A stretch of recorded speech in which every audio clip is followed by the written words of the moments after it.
Hey, Mike here, and if you like what I'm doing here on the podcast and elsewhere, and if you want to help me help more people get into the best shape of their lives, please do consider supporting my sports nutrition company, Legion Athletics, which produces 100% natural, evidence-based health and fitness supplements, including protein powders and protein bars, pre-workout and post-workout supplements, fat burners, multivitamins, joint support, and more. Head over to www.legionathletics, that's Legion athletics.com now to check it out.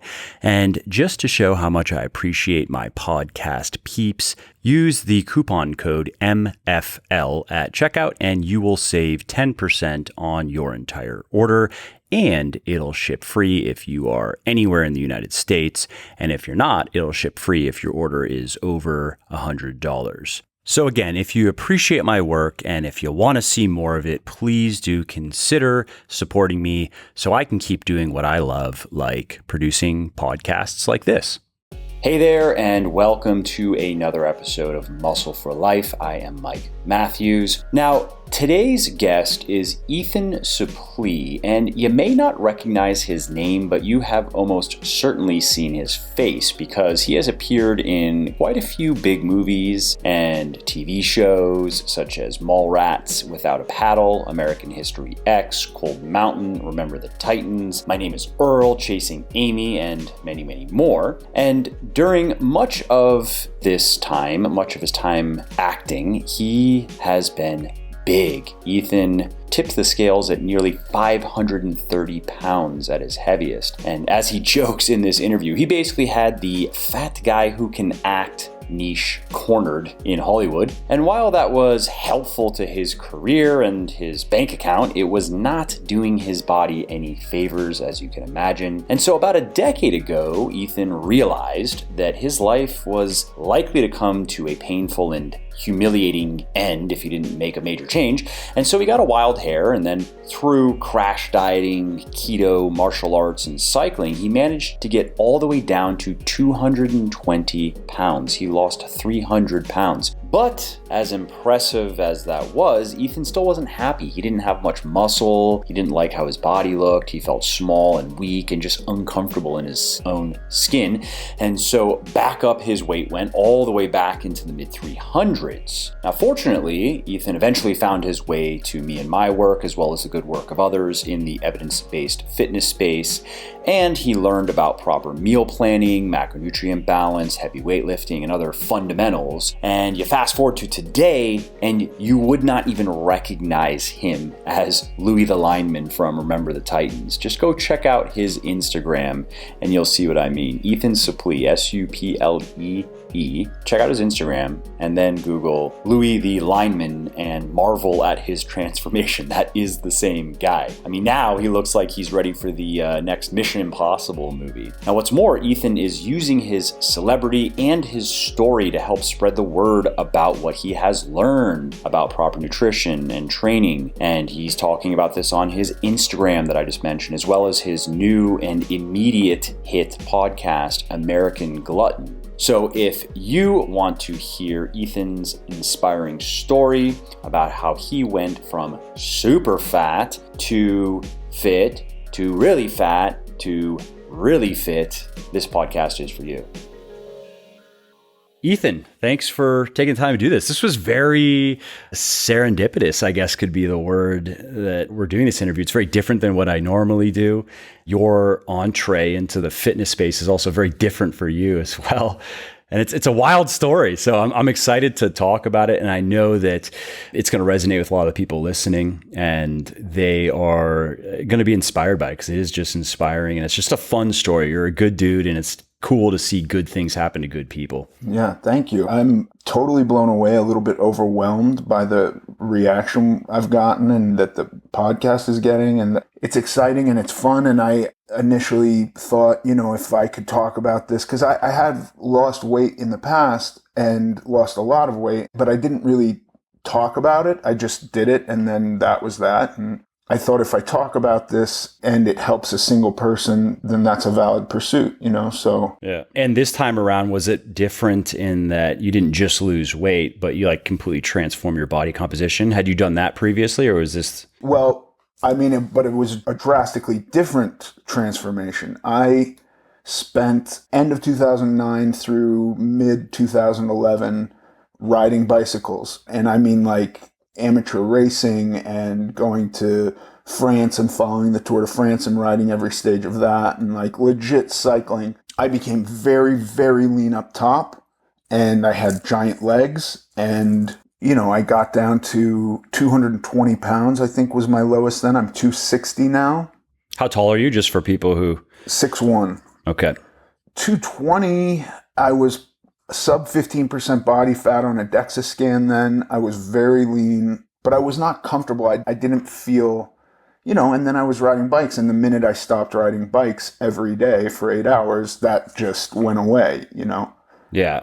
I mean, I'm sure that was hard to adjust just with your appetite alone, because you can't just go from eating the amount of food that it required to do that to not overnight. You can't just turn that off. True, but I was like a legit sicko, and I would program really unhealthy diets where there would be weeks where I would only allow myself to consume food while riding a bike, and then I would get home and just basically not eat for the rest of the night, occasionally have something called Carbolite, which is like carbohydrate-free fucking, sorry for swearing, I swear a lot. I used to swear more on it, and then enough people didn't like it, so I was like, all right, I'll cut it down. So I understand, but the occasional swear word is not a big deal. Yeah, okay, good. I was very uncomfortable being that thin. It's bizarre to say that thin at 220, because 220 is pretty damn big. Yeah, you hear that and you think that you were, approaching linebacker territory. Right, but I had literally no muscle mass up top. But I had gigantic legs. Yeah. One of the guys who works with me was really into cycling. He competed when he was a bit younger. And when he first came, he was not competing anymore, but he was just riding a lot. And same physique. I would joke that he was like a centaur. Yeah, that's what I felt like. Like these massive legs and no muscle mass up top. Yeah. I got down to like a 36 waist and the actual waistline was loose. But it was, no matter what size pants I got, they were skinny jeans on my quads and like barely fit on my calves. It was really bizarre. Like leggings. Everything is just leggings. Yeah, basically. And then I even looked at getting like bell bottoms, but that was just absurd. Like, those weird like... You got to wear the goofy bodybuilder pants, dude. That's it. Right. That's all you got. Exactly. But those would have really been leggings. Yeah. Well, no, because you can get the really baggy ones. Right. The Sinbad pants. Yeah, exactly. The American flag kind of baggy bodybuilding pants. Yeah. Start wearing the fanny pack. Yeah. The other kind of weird thing about that was there was some press coverage of that, but it was not entirely negative, but there was a good amount of people who would like, I had a few times paparazzi follow me while I was riding. And they wouldn't get like a cool action shot of me like bombing down a hill, going around a turn. They would wait until I stopped, try to get angles of like the loose skin on my legs. I was really big, so there is loose skin and that is a part of it. But the majority of the articles, at least the ones I saw and remember, were like the downside of weight loss, which really made me not want to talk about it. Because if that's the angle we're going to take, if what I've done isn't going to be celebrated, it's going to be like, here's all the adverse effects of doing what I did. Also what you were doing was so extreme that many people wouldn't be able to relate to it. Also, you know what I mean? If you're like, yeah, sure, I just ride a bike 8 hours a day and you know what I mean? Like, oh, right. Cool, dude. Good for you. That's interesting with the paparazzi. Is that just kind of driven by market? Like that's what was selling? That's what the tabloids wanted? They wanted to spin it negatively or... I don't know, man. It hurt my feelings a bit just because, like, I'd gone from, at my heaviest, 530, probably 530 plus, wow, to 220 with, like, athletic body fat proportions. Mm-hmm. I had a resting heart rate of 35 beats a minute. Like, I was an athlete. Yeah. And the coverage wasn't just, hey, he did something awesome. They don't know I'm riding 8 hours a day because I'm not talking about it. And they're not following me around for 8 hours a day, but they would kind of stake out this one coffee shop I went to a lot, like midway in a bike ride, and you could probably see me there 5 days a week getting a coffee. And they got a ton of pictures of like loose skin on my legs, and it was like negative stories. And that was a drag. So I wasn't super open about it. I had nothing to say. And then this time around, I think I benefited from the fact that I feel way more comfortable with myself because I'm closer to a size I've spent a longer period of my life at than I was then. I release the pictures I want to release. You know what I mean? Like I'm not. They did get some pictures of me getting in and out of my car the other day, but they're fine. They're not trying to make it bad. But the pictures that people started putting out there are pictures that I took that I was comfortable with. You know? Yeah. Yeah. Like what's on your Instagram, which I was saying before we got on here is growing. So I checked Ethan's Instagram. So we have a mutual friend and my brother-in-law. And so his name's Mario. And so Mario was like telling me, he was like, dude, you need to see what Ethan has done. This is crazy. So he shows me your Instagram, Ethan. And that was, not even a week ago. I think it was a few days. I don't know. I looked at it like max 5 days ago and it was at 80,000. And today I went back to follow you and it's at 250,000. That's insane. And you were saying that your podcast, which is called American Glutton? American Glutton, yeah. Okay. And so the first episode, has it even been a week yet? And it's broken 50,000? Yeah, it hasn't been a week yet. That's wild. That's awesome. The amount of just positive attention that you're getting. It's interesting that it's so different this time when what you did before was extremely impressive and was actually very healthy. Yeah. Like, yeah, you may not have liked that you weren't jacked enough, but right. You did lose more than half of, you took your body weight, down by like 60%. And I'm sure improved your health in every way, even though what you were doing was probably about as far as you can push the body without like getting into truly dangerous territory. Yeah. I guess there's something to be said for muscle, right? I don't know. For being big and strong. It's just the thing. Yeah, man. I think that's part of it too. I think I look more the way people want me to look. Really themselves. And I'm just speaking from my experience in my work that like a lot of people, if they're interested in fitness, they want to be big, they want to be strong. They're talking about guys in particular. They want to be big, they want to be strong.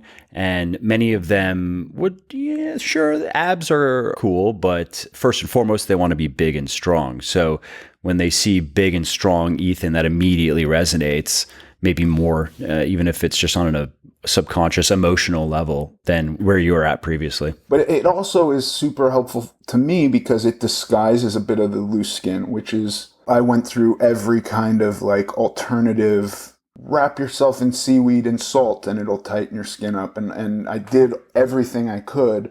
But at the end of the day, skin is an organ and it's built to be elastic. But once it stays stretched out, it thinks we're no longer being stretched. This is how big we need to be. And so it grows to that size. So there is loose skin and the muscle helps fill it out, take down some of the effects of that, Yeah. No, that totally makes sense. I've written about loose skin and unfortunately there isn't that much you can do other than doing exactly what you're doing, which is build muscle, just improve your fitness and see how it goes. If I remember correctly, a couple supplements that have a little bit of evidence that they could help a little bit, but there definitely is no magic bullet or quick fix. This was interesting to me when Mario brought this up to me because we had spoken a number of years ago about what you wanted to do. And I can't take any credit for what you've done, but it immediately caught where I was like, do I have anything to do with this transformation? Because if so, then I love that. Yeah, I mean, I really think you do. I wouldn't put it all on your shoulders, but that was the first. Look, I am an expert at losing weight the wrong way. And when I say the wrong way, I just mean like I have a goal in mind and rather than looking at maybe the more difficult course that takes longer to get to that goal, I'm just going to cheat as much as possible to get to that goal as quickly as possible. I have done that a lot. So just hardcore crash dieting. Yeah, man. I've done every kind of diet that puts you into like sub 1,000 calories a day, and being as big as I am. That's ridiculous, yeah. I'll muscle through that for months and exist, albeit kind of miserably. And then I've even been able to do like maintenance periods afterwards where I'm not just immediately gaining weight again. Do you know what I mean? Like still staying in a caloric deficit, but increasing a little bit. When you were doing that, did you understand the mechanics, or did you just know, yeah, if I eat very little food, my weight goes down? I didn't understand the mechanics the same way I do today. And I think the conversation I had with you was the very first kind of brush with, oh, there's some science here that I'm missing. We had that conversation, and then I didn't actually start then. That was a few years ago. I continued doing what I was doing, although I did at some point go, oh, I'm doing this too quickly. I can take my time, and I kind of relaxed on that. But it was the conversation with you. It was Dr. Mike Israetel's book, and then even Lane Norton's book too, where I got a real broad picture on how carbohydrates, fat, protein really work, what retaining muscle does, the kind of the scientific principles about energy conservation and energy burning. And I went, oh, I'm not going to get my goal if I continue doing what I'm doing. And so I really drastically changed my diet about a year ago. And what happened between that time and now in terms of your body composition? And at what point did you get serious about weightlifting too? I've been lifting weights for years on and off. I got really serious. And when I say really serious, I mean, I didn't even really get really, really serious until about 4 or 5 months ago. I was just lifting weights with the idea of, I am in a caloric deficit. I want to game my body into thinking it's got to hold on to this muscle. Yeah. So it's kind of like exercise less so than training. Like maybe it wasn't as organized or systematic as it is now. Yeah. I started tracking my workouts and basically doing like standard hypertrophic workouts 4 or 5 months ago. Okay. And that was with real dedication. And to be honest with you, I've basically, other than maintenance periods, been in a deficit. I haven't done a bulk. I haven't gained a single ounce of muscle. Well, you can gain muscle in a deficit. It just depends on where you're at physiologically, right? There is a point where the stimulus of training isn't enough to overcome the impairments of being in a deficit. So depending on where you were at when you revamped your diet, you may have, unless you haven't. I know I haven't. I've lost, since I really got serious, I've lost about 20 pounds of fat and about 5 pounds of muscle. And how has your strength changed in that period? I honestly don't fuck around with 1 rep maxes pretty much ever. Sure. But any rep max, really, like, put 225 on the bench, and can you bench that for more reps now than then or less? Or yeah, I can do more now. So my strength has increased. That's great. Yeah, I tend to, as a matter of fact, this last cycle, after the last deload maintenance period I took, I actually began with 225, and I would do, and listen, I work out all by myself. So I'm going to say these numbers and you could think like, you're doing too much or whatever, but this has just been what's workable for me. I'll do 5 sets of 10 at 225, and then every week I bump it up by 10 pounds. Mm-hmm. Yeah, I mean, a simple linear loading pattern like that is great. It's the easiest way to make progress until it doesn't work anymore, is the simple way to put it. Right. And again, I mean, I really look forward to hitting sub 10% body fat on a DEXA scan so that I can then do a bulk and actually try to build muscle. Like, I cannot wait to do that, but I am really just concentrating, and I've gotten much better. Like the last 3-month period between DEXA scans, I lost under a pound of muscle, and I was like ecstatic because up until then, every time I saw a drop in lean tissue, it would crush me. Something to consider there is when you lose water and glycogen from your muscles, right? Glycogen, form of carbohydrate. If you haven't come across that term yet, that registers as loss of lean mass on DEXA. Oh, really? Absolutely. Okay. And that's why I asked about your strength. You can't get stronger and lose muscle simultaneously. Okay, so maybe that's not real loss then. If you've seen your whole body strength continue to increase, let's say you've gotten stronger on your squat, deadlift, and bench press, that's an easy way to look at it, then you are not losing muscle. You might be losing, again, what registers as lean mass, but it's not lean muscle tissue. Where you would see that is if you're losing strength as well. And then where you mostly see that is with intermediate and advanced weightlifters who are dieting down to very lean levels. Like, let's say someone's getting ready for a bodybuilding show and they're doing it naturally. They can expect to actually lose some lean muscle tissue because of just how long you have to remain in a deficit for. And you have to fuck your body up. Like, your body's not meant to ever be at 5% body fat. So just a positive note is, if it were me coaching you, for example, I would say, just based on that alone, like, you're not losing muscle in the sense that how you're looking at it, even though your muscles actually, like, if they lose some water and lose some glycogen, they're going to get a little bit smaller because that adds to size. But again, I would bet money that you've actually gained some lean muscle tissue. Maybe not as much as you could have if you would have been in a surplus, but based on the results that you're seeing, I would say it's very positive, and you're clearly doing the most important things right. Yeah, the difference in my appearance in such a short period of time, doing it this way versus what I was doing, which was basically keto. And when I would get motivated to lose weight, it was a very calorically restricted keto. The difference in appearance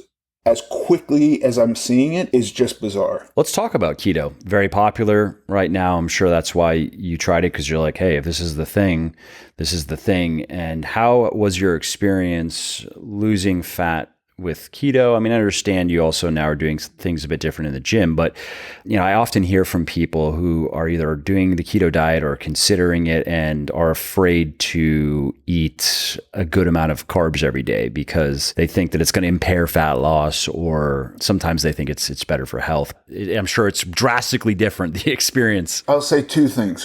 For me, keto, and I had different versions of keto. I had a very lazy, unhealthy keto that I would do where I was rationalize eating, bricks of cheese and salami all day, which I wouldn't really lose weight doing. And then I would go like, I'm going to get my shit together and just do chicken thighs and avocados and some veggies, right? When I would do that, I would lose weight really, really consistently. My energy was pretty good. Like, I actually found it to be an easy diet because I wasn't hungry. It didn't require a lot of thought. It didn't require any thought. You know what I mean? Like, I could go to any restaurant and get a steak. I could go get a grilled piece of chicken somewhere, and that would be my meal. But I was losing muscle. I don't think at an equal level of losing fat, but it was pretty darn severe. Like, it was something you noticed. Oh yeah, I just looked the same but smaller, and I just continued to look the same but smaller. And and I was going like, how long is it going to take to get the line down my stomach or some kind of shadow, and I can actually stand in my bathroom right now that has like the perfect spotlit overhead light. I have an 8-pack under that light, you know what I mean? Right now, I still feel like that's a cheat, but I was nowhere near that. Lighting is half of Instagram. Come on. Right. Of fitness Instagram, lighting is half the game. Listen, my goal is I want to be spotlit head on and be shredded, which I don't know that that's even really possible. Like, all those guys have. Overhead lighting is so important. Yeah, and then crazy tanning too. But I think where the look that you're talking about, before it starts to get actually a problematic, I would say, to put a number to it, is probably something around 6 or 7% body fat, where you can do that naturally and you can do it without fucking your body up. You might not enjoy maintaining it, but that's where you're pretty much pinching skin everywhere around your body. Yeah, I'm going to be really frank. I'm never going to get there. I don't even want to get there. Honestly, I'd like to hit 9%, and then I'm going to do a bulk. Yeah, that's where I think, just my experience working with lots of guys, that's a sweet spot where you have abs, you look good, you look athletic, but you don't have to be too OCD about your food and your calories in particular, and you have some wiggle room and you can go enjoy yourself if you want to go to a restaurant, and you don't have to try to get in 2 hours of activity a day. It starts to get a bit ridiculous if you want to maintain below that, where you start approaching that kind of stage look, Yeah. All I would say about the diet that I'm on now, it's actually quite a bit more food, which is really surprising, but by a lot. It's actually maybe double or triple the amount of food I was eating before. What do your calories and macros currently look like? I'm around 2,500 calories a day. Okay. And I'm doing pretty extreme macros where it's like 50% protein, 35% carbs, and 15% fat. And why all the protein, out of curiosity? I read somewhere that it was like 1.2 per pound. I just liked that number. And when I factored in that number, it was around 300 grams. And it just kind of put me there. It's pretty close to that. Listen, I write everything down. I'm calculating everything. And it's not exact every day, but it's pretty darn close to that. Yeah, which is, again, you don't need to be perfect in this game. You just need to get the most important things mostly right most of the time. That really is and just be consistent, and inevitably life's going to get in the way here and there, and it doesn't matter. They're blips so long as you just, again, keep mostly on track. So that's great. Yeah, and another thing that I just thought of that I'll just be completely open and honest about is when I first began this, I was so used to eating twice a day that I was trying to do that. And it was actually too much food to eat twice a day physically. Mm-hmm. And so then I split it up into 3 and then even into 4 meals. And then again, I would get to the 4th meal and be like, fuck, I owe 120 grams of protein in this meal. And I would eat it all in that meal.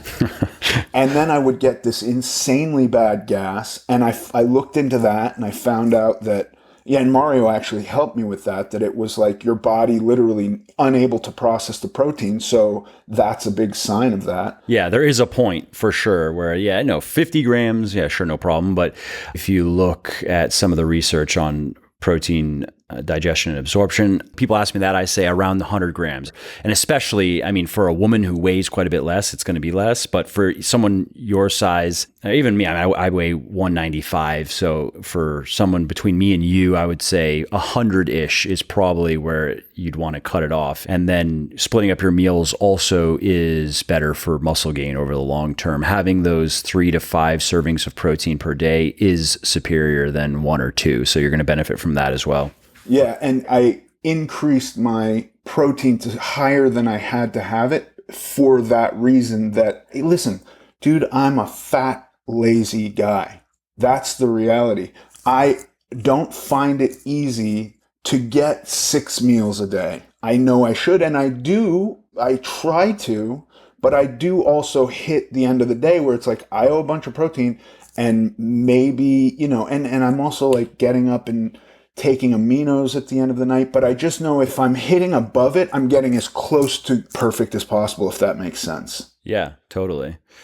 So you had mentioned earlier that at your biggest, you were 500 plus pounds. I'm just curious, what's the story in terms of like, when did this become an issue for you? Did your weight become an issue for you? Like a real problem where I went like, I need to do something about this on my own wasn't until 2001 or maybe even 2002. So I was like 24 maybe. And I was with my wife. We weren't married at the time, and it had never really come up so much before that, where there was like stuff I wanted to do with someone and my weight was holding me back. Like I just didn't ever want to go on a walk with anyone. Like that wasn't, you know what I mean? Like I just was like, yeah, if you want to go for a walk, don't call Ethan. He's not going. Yeah, you guys are going on a walk. Yeah, I don't want to do that with you. So go for your walk. I don't give a shit. And then there was just stuff like that. Like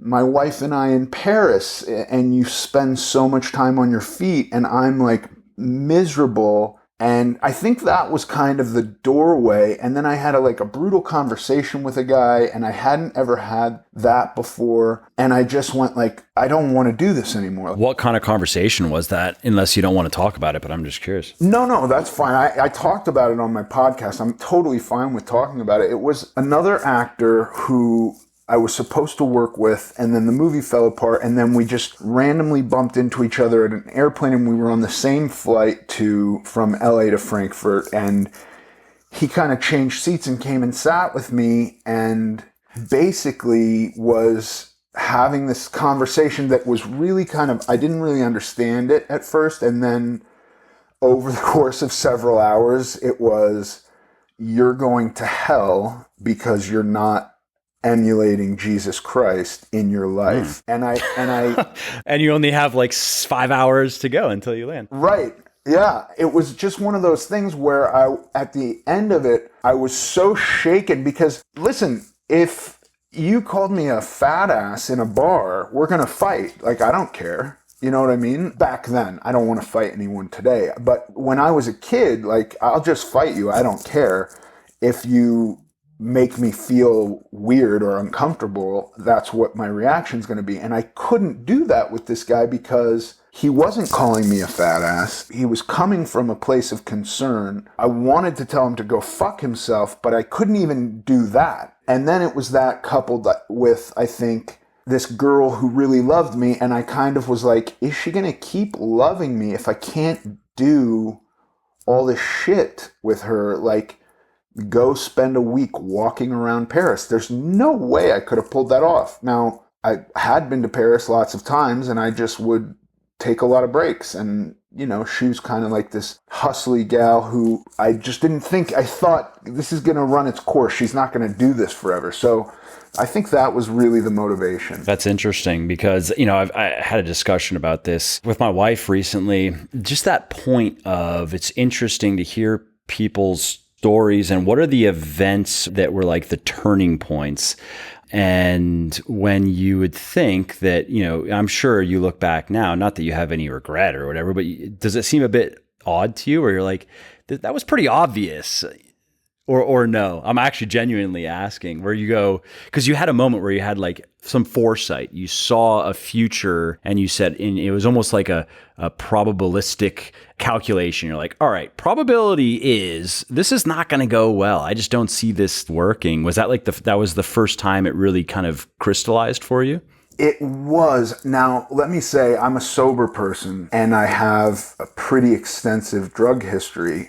The only thing where I go, like, it was so obvious, I could pick 20 instances throughout my life where I go, like, why wasn't that the moment that I made the change? And then I just come to my kind of understanding of things today where, you know, I've been sober for a long time and people have come to me to say, like, I need your help getting so-and-so sober, or we need to get so-and-so on a diet. And I just go, like, look, if that person wants help and they come to me and ask me for help, I will help anybody. But I just have not seen a lot of success in presenting the idea to someone. It's gotta be their idea. And so when I sit and go, why didn't I come to this reality or this understanding on the 30 times that I should have? I have no idea. And I have thought about it, but I just think that's the way people are built, that like, unless it's this magical confluence of events, there's nothing anyone can do to flip the switch in you. I know. And it's something that I think about myself personally. It's something that I try to work on personally. I mean, it's hard to do because we seem so hardwired that way. But, you know, I have my own version of stories, or my own versions of stories like this, where I could say, yeah, as clever as a person I think I am, like, it was so obvious. Why did it take the time that it took? But at the same time, I feel like we can improve, and I feel like we can improve in this way as well.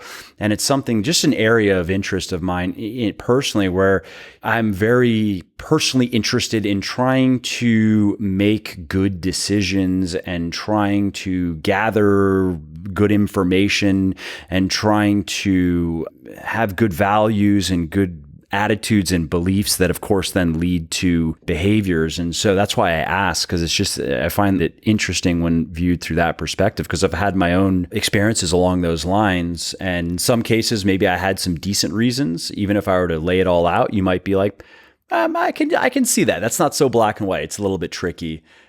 Other times, not so much, where it's like, yeah, no, that was actually just moronic. I don't know what else to say. You know, I think part of it for me too was, shockingly, I was a successful actor. I had no trouble, meeting and talking to and having relationships with girls. I was making a ton of money. There just wasn't a lot of things coming up that were getting in the way of life because of this. And it wasn't until I had a situation where I was so happy in the situation and I could see that not lasting because of this. Like, my wife loved me and she continues to. We're still together. We have a bunch of kids and she is helped me more than any other person ever and puts up with all my craziness and actually wanted me to do a podcast so that I wouldn't talk to her about diet anymore because I'm just totally obsessed, you know? And she's like, I'm sick of hearing you talk. Go talk to other people.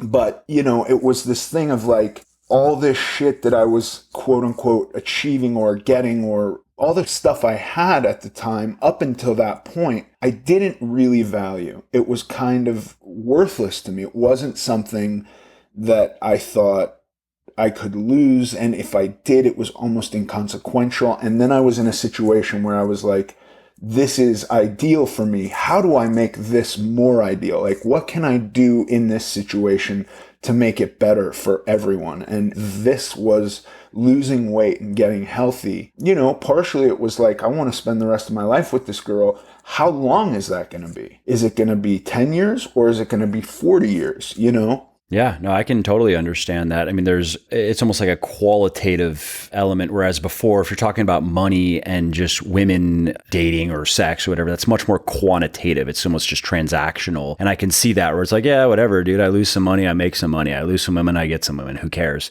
But with what you have now, it's much more about the quality. And you go, well, shit, this is special.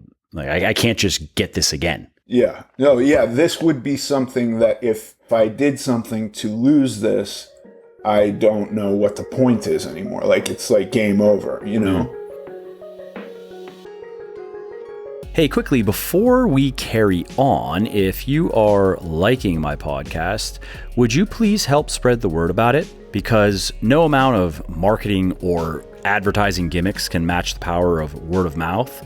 So if you are enjoying this episode and you think of someone else who might enjoy it as well, please do tell them about it. It really helps me. And if you are going to post about it on social media, definitely tag me so I can say thank you. You can find me on Instagram at Muscle for Life Fitness, Twitter at Muscle for Life, and Facebook at Muscle for Life Fitness.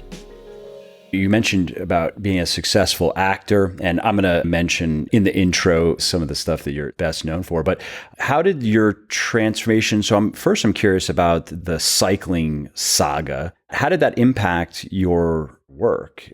And then now coming forward to now, I'm super curious how that has impacted it. And so I was really heavy through the 90s and the first year or two of the aughts. And I did a ton of movies and I, you know, had basically no worries. And then got together with my wife in 2002 and decided to make a change. And so the first diet I did was a liquid diet where I think I was at like 600 calories a day. I lost 80 pounds in 2 months. Wow. Yeah.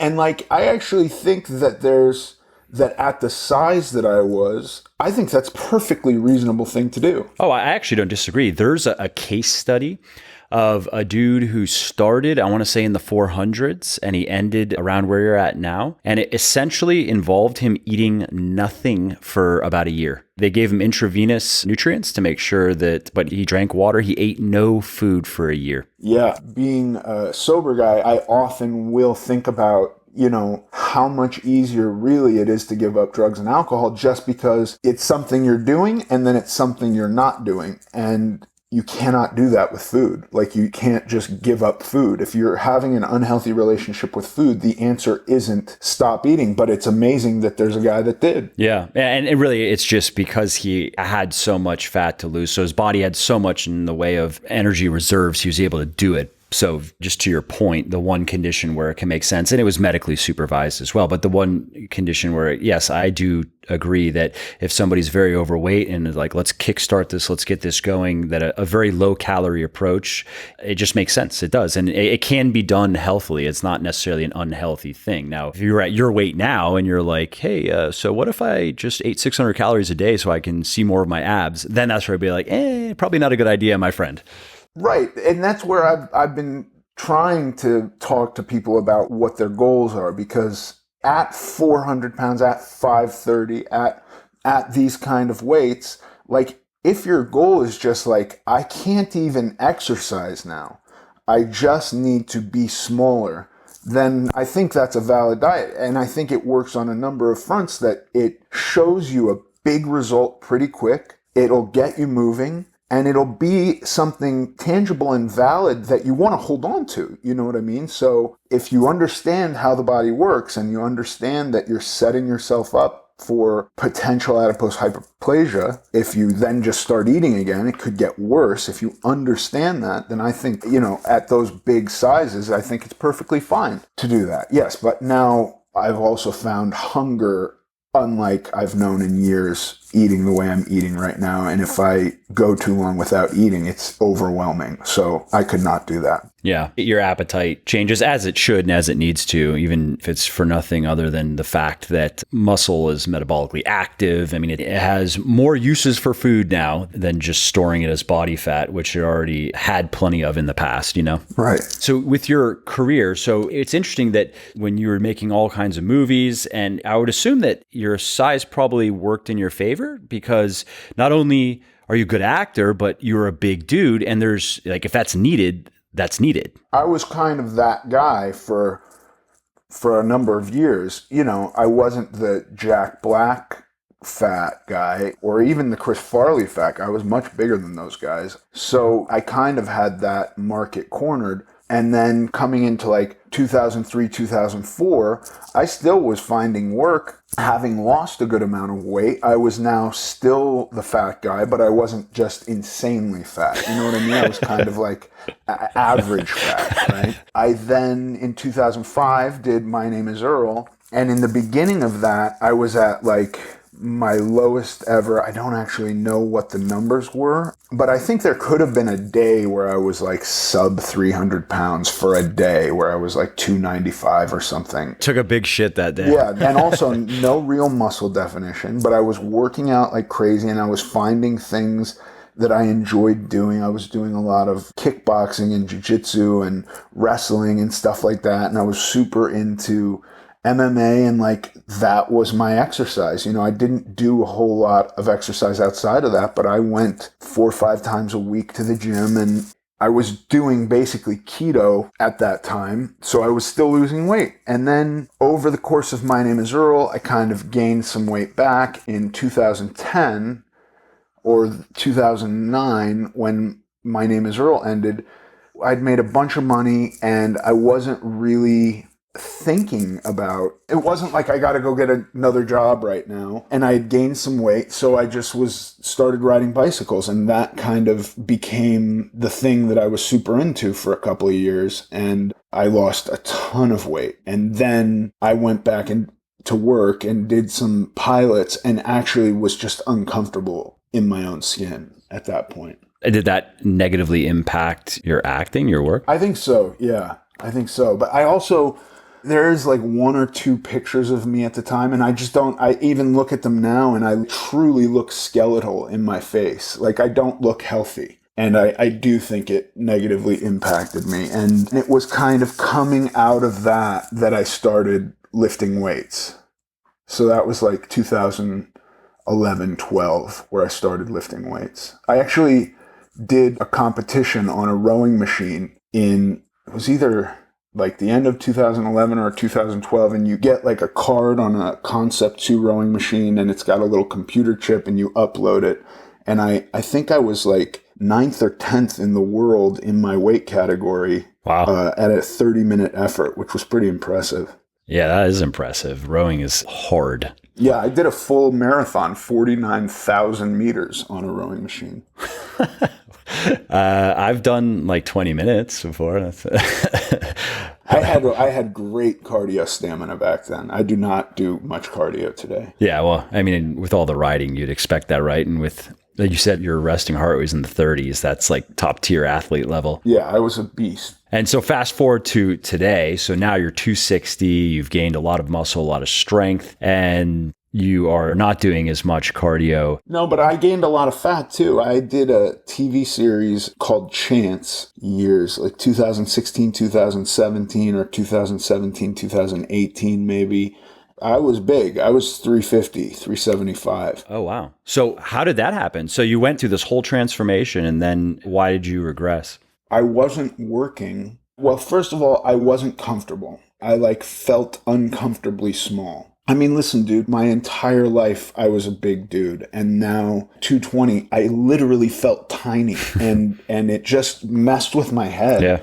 And it was affecting work. And I literally said to my wife, I'm going to gain some weight. And she said, okay, do whatever you want. And then I gained a lot of weight, 150 pounds. Yeah. And I was working out through all of that. It wasn't like I just sat and ate pizzas. So I guess that's technically a bulk. I guess depending on, you were lifting weights during that period? Yeah. Okay, so you certainly gained some muscle along the way. Yes, I did for sure, because in this cut, I've revealed much more muscle than I had at 220, obviously. Well, there it is. That was your first bulk. The next one, you're probably going to target less weight gain, but hey. Yeah, it was not a lean bulk. It was just a pizza and chicken wings. That's called a dirty bulk in the bodybuilding world. It was a dirty bulk, that's for sure. I have some pictures of myself at like 3:30 where I actually have a picture of myself in the bathroom with my shirt off, where I am so impressed with my traps. And I'm like, look at me, I look great right now. And I was truly, truly comfortable at 3:30. I was like, I'm killing it. That's great. And it's interesting to hear that. It's something that, with a lot of the conversations I have, that's just a perspective that I've emailed, my email inbox is over 150,000 emails sent and received. And so, and it's still something that I don't know if I've heard before, but I can totally see that, where you get used to a certain size and you're like, it'd be like me going down to 100 pounds or something. I can totally get that, where you just feel like a strong wind is just going to blow you away. It was so wild because I could stand on my feet all day and walk anywhere and walk up hills, and like all of that was cool. And I would look at that and go, but yeah, I can do this stuff. But I just was like, I'm tiny, and I'm not tiny. It was something I couldn't hold these ideas at the same time in my head. The reality is not.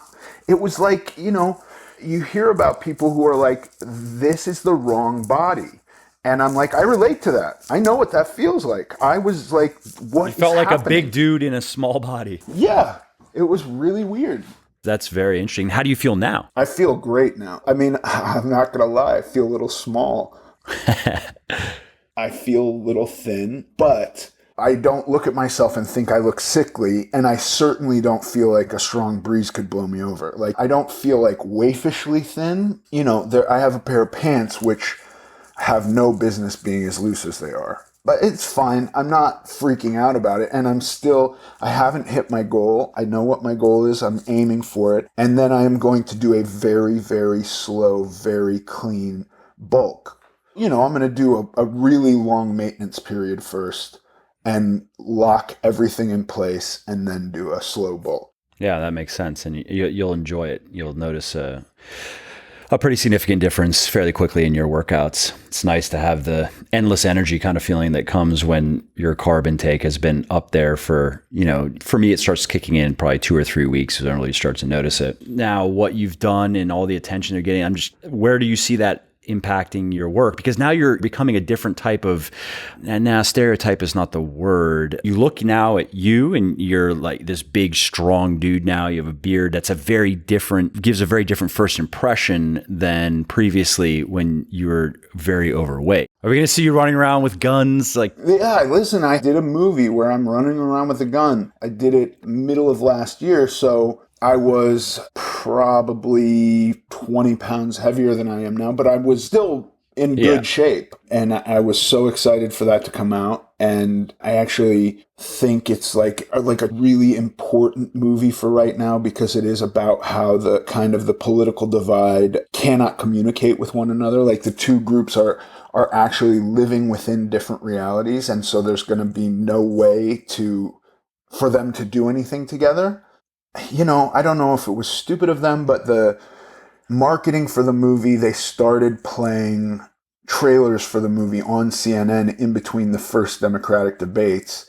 And it's a movie where people do get killed. And so people got very upset, and there's guns and some violence in the trailer. And then that following weekend, we had 2 mass shootings, one in Texas and one in Ohio. And then we came out of that, and Monday, Trump said something about gun control, which upset his base so much that he then scrambled them and like pointed their attention at our movie. And so his take was, they've made a movie where they're saying it's okay to kill my people, which is totally not what the movie is. And so we had this really rare, weird thing of kind of both teams hating us. Which, of course, drives a ton of attention. It got so much attention. And honestly, when Trump hated the movie, I thought this is going to be the biggest movie I've ever been in. I could see marketing saying the movie, the president doesn't want you to see. You know, like, I was like, we couldn't have asked for more than Trump to be tweeting hate about our movie. Absolutely. And then Universal pulled the movie.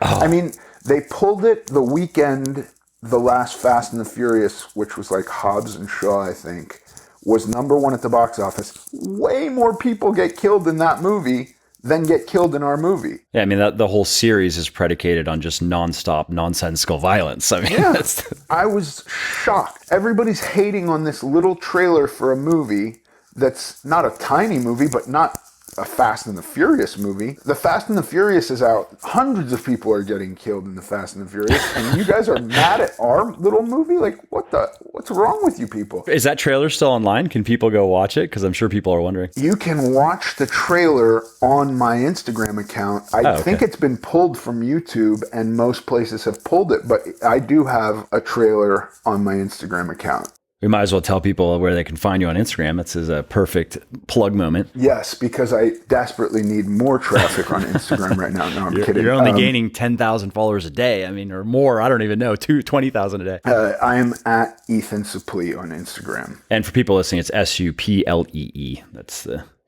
the spelling of the last name. So yeah, no, that's interesting. Yeah, crazy times. I mean, in those types of decisions, I'm sure it can just be one person and they make the decision and it just is what it is, you know? Yeah, I'm still pretty bummed out about it because it was kind of a nice, you know, now it doesn't matter, but this would have come out in October. We had a release date and I was at kind of an in-between from the last movie I had done, which we actually shot a couple years ago, and I was a bit heavier. And then there would have been this movie, and then how I was in October, I was probably 15 pounds, maybe even 20 pounds still heavier than I am now. And I was like, that's kind of a good gradual introduction. You know, I think people were very surprised when I went from, you know, the last movie I had out was Motherless Brooklyn, and I was 330 in that movie.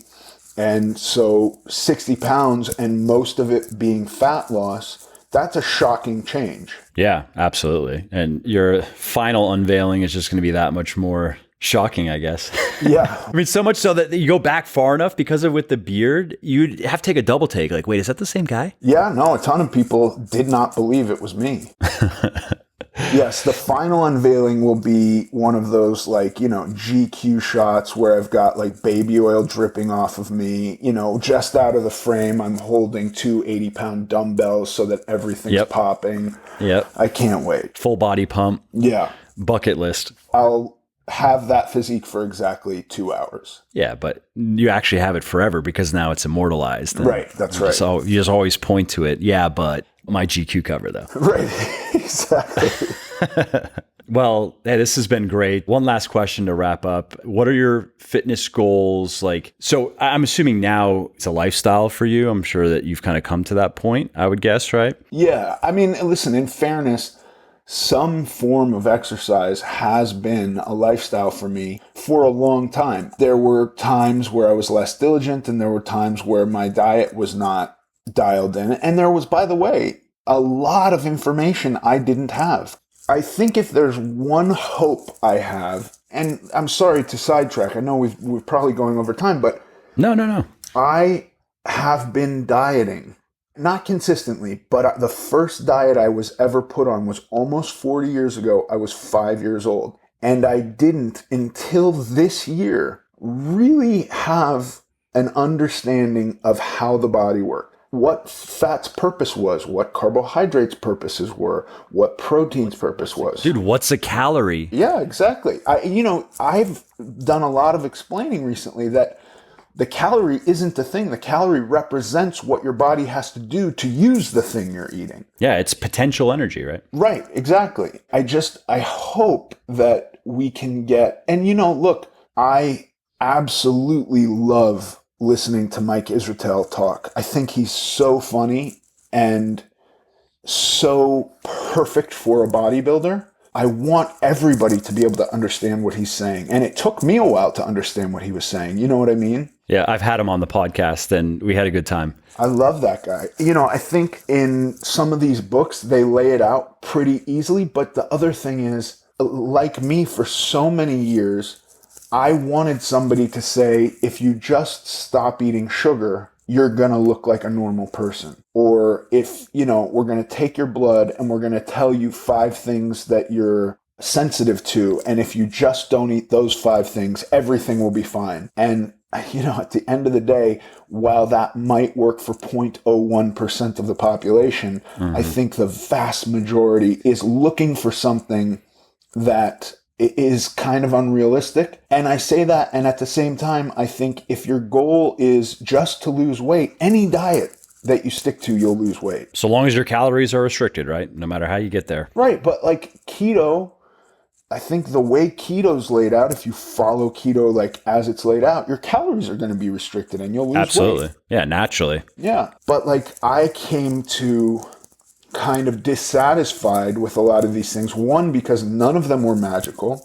And 2, because I either wasn't being totally clear with myself of what my goal was, or I thought I could achieve it doing something that I couldn't achieve it doing. And so, I think it's really important to pay attention to guys like you and guys like Lane Norton and guys like Mike Israetel and people who are super knowledgeable. I hope that people stick around long enough to understand what you guys are talking about, because it's super valuable information. And look, if I go from the past 40 years of dieting to very close to exactly where I want to be today, that's a long time. And it didn't have to take that long, but I think at some point you do have to confront the fact that it does take a while. You know what I mean? Does that make sense? Yeah, I mean, that's the truth is depending on what you're trying to do. If we're talking about transforming your physique, yeah, it absolutely. I mean, it's something that I have been preaching from the beginning is there are no miracles in this game, but there is consistent and reliable progress and improvements. And that's why taking that viewpoint of this is a lifestyle, not some quick fix or not something that I'm going to dread every day of until it's done, then that already puts you in a kind of a winning mindset, because then you can, if things are getting better, and this becomes particularly true, you'll see this and you'll experience this as you get more advanced in your weightlifting career and as progress is harder and harder to come by, where any progress is progress. That becomes the mentality. You're no longer going to be adding 10 pounds to the bar every week. It's just not going to happen. And so there is that point of having realistic expectations in the beginning, which you were just mentioning of, okay, what are you doing and what can you realistically expect from it? And then understanding that it is going to take probably a bit more time than you wish it would take. But so long as you can come to terms with that, you can get there. And oftentimes, once you get going, you find that it's not as bad as maybe you thought it was going to be. Like, oh, it's going to take 3 years for me to have a great body, which let's just say for the average dude starts lifting weights, 3 to 5 years to have the type of body that most guys want. And that's 3 to 5 years of doing it right. Paying attention to, again, doing the biggest things mostly right most of the time. But by accepting that in the beginning, and again, where that doesn't bother you, you're now leaps and bounds ahead of most guys in the gym, because most guys, they don't even understand that, let alone what to do. So no, I totally agree with everything that you're saying. And it's great that you're using your platform as a celebrity to push this information out there, because guys like me and Lane and Mike and Eric Helms, and there are quite a few good guys in the evidence-based fitness space, we are in a relatively obscure niche. We're not mainstream like you. We don't have millions of people who watch our movies and our shows, and we do the best we can. I mean, for me, it's via books and articles and podcasts and videos, and I reach a lot of people. But someone like you, you're just in a position to reach many, many more people. And the type of information that the people you can reach, the type of information they normally get is utter shit. Yeah. Yeah, that's a good point. I don't personally want to trash any diet because I do think you could figure out a goal and pick any diet out of a hat and go, well, here's a goal that could fit that diet. You know what I mean? So I think there's going to be some validity to any of them.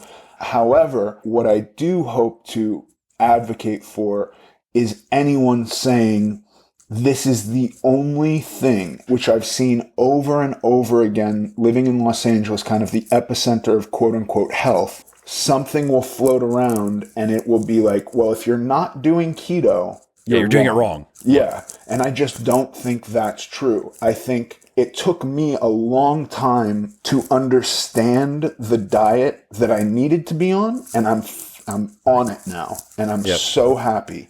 I couldn't be happier with my diet. I don't think everybody has to have my goal, though. Yeah. And, you look at it, though, your diet, quote unquote, I mean, really, you just mean that as an eating regimen. It's really it's a first principles approach to eating. You're like, cool, I understand energy balance. We have a century of research behind this. Like, we know how the metabolism works. I'm going to eat with that in mind. Okay. I also understand now how protein and carbohydrate and fat works in my body and what my body does with these things and why it needs different amounts of them. Cool.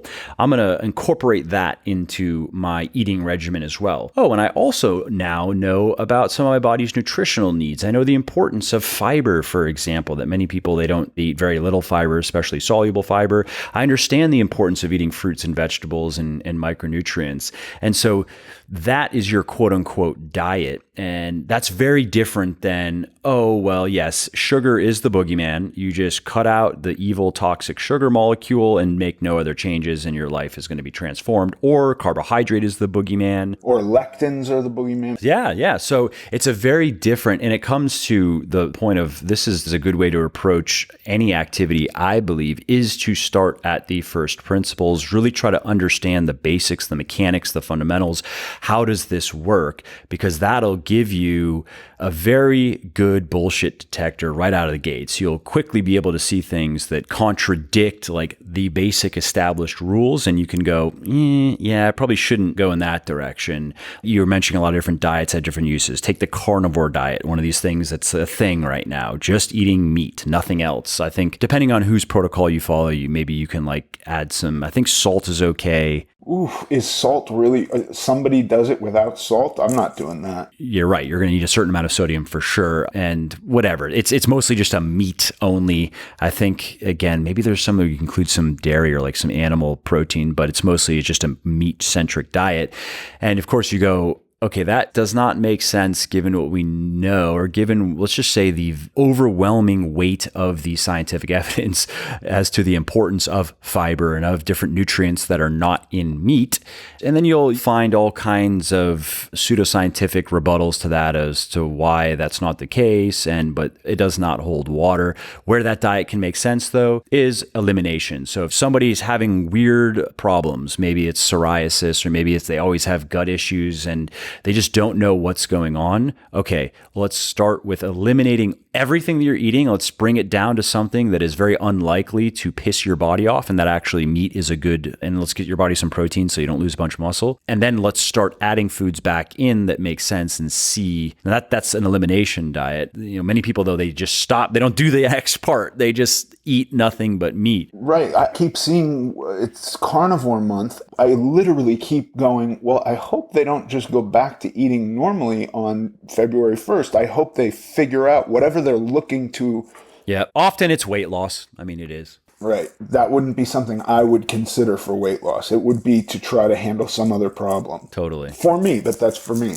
I wrote a long article and that cites a lot of research, and I recorded a podcast on carnivore diet. And that really is, I believe, the scientifically honest assessment of that diet is if you have major issues and it's time to really start looking into the foods you're eating. And because it is very true that some people do not do well with some foods. Like you and I can eat eggs all day and be fine. Someone else can experience quite a few unpleasant reactions to eggs. And it's hard to discover that when you're eating 15 different foods, maybe even more in your regular diet. So yeah, by the way, you cut out eggs. Eggs are in a lot of stuff that you wouldn't even know they're in. Totally true. So anyways, man, I really appreciate you taking the time to do this. And I think it's great, again, that you are helping hoist the banner and getting it out there more broadly. And it's great to see all the attention that you're getting. It'll be fun to see. I look forward to, is there any chance that the movie, is it gone forever? Maybe they bring it back later and they say, oh, well, maybe when things aren't so politically heated? Or I heard that it was possible. I mean, I can't imagine they're going to take a hit on it because it wasn't cheap to make. So I think it could come out, but I haven't heard any kind of time frame for that. Well, we're going to see you running around with guns one way or another now that you look like a special forces